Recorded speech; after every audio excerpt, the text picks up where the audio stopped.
welcome to another TV show review.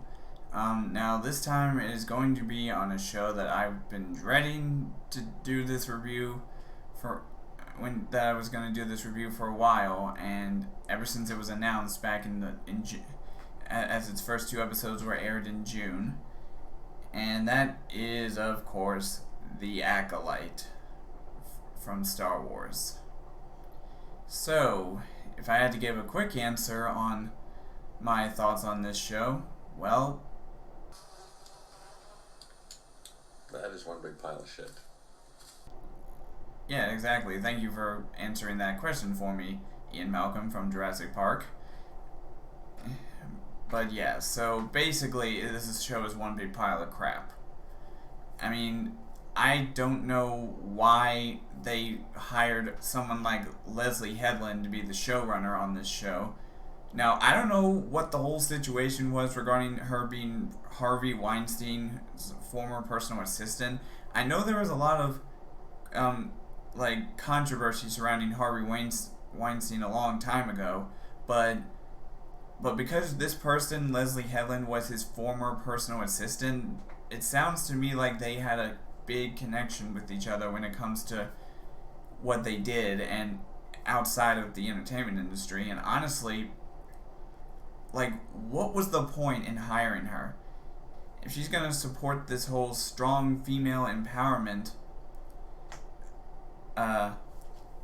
thing on female characters like Osha and May, who are the two main female leads in this show, and it's supposed to be a Star Wars show, yet there are at least two moments, specifically with two characters in this show, where they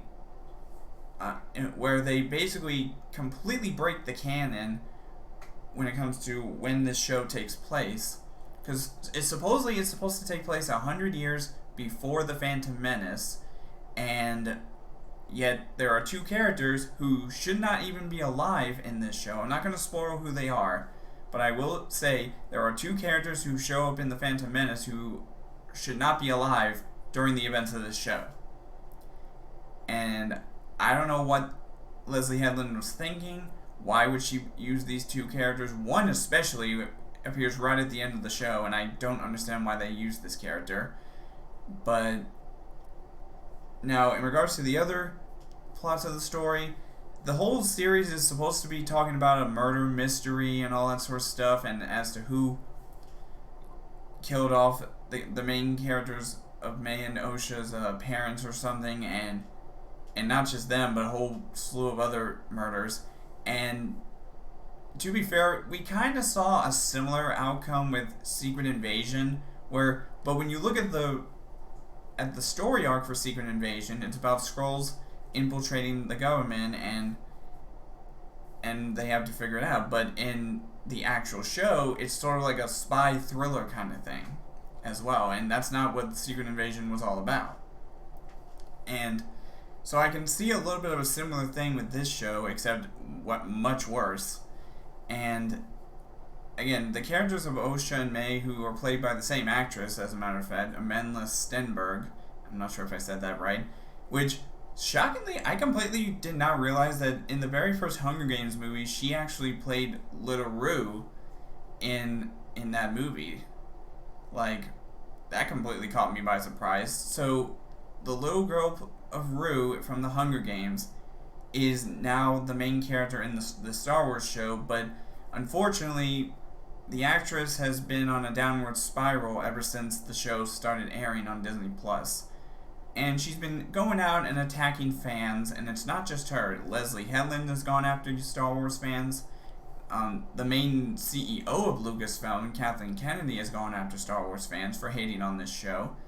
And they claim we're quote-unquote review bombing the show, and that a lot of these review bombings are from bots, where, I'm sorry, but I guarantee you, people like me, my cousin, and who I just spoke to on the phone literally yesterday before I did this recording on Tuesday night, and I don't know what to say about this show, other than, again, it's like Ian Malcolm said at the beginning of the video,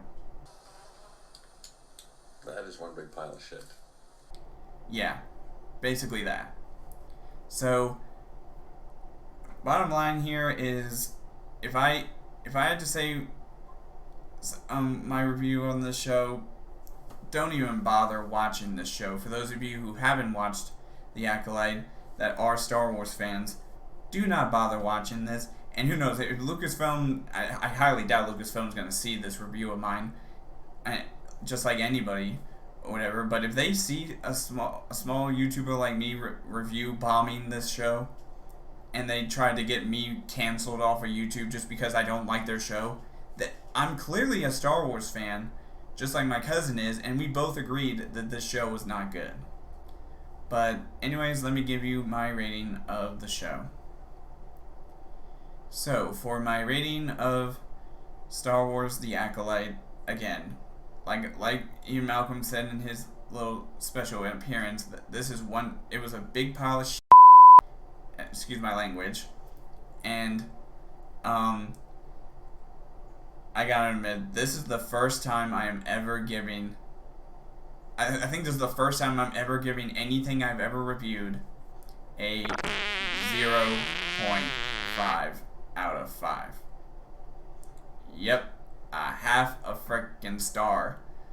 Meaning it is the worst, and in my opinion, this is the worst Star Wars project to ever come out of Lucasfilm. Heck, I even think it's worse than The Last Jedi, which is the other known hated Star Wars project in the universe. Like, that one I would probably give at least a 2 out of 5. I mean, so still bad, but not as bad as frickin' this show obviously was. So, anyways, that's all for now in my review of The Acolyte. And as always, I will see all you guys in the next video.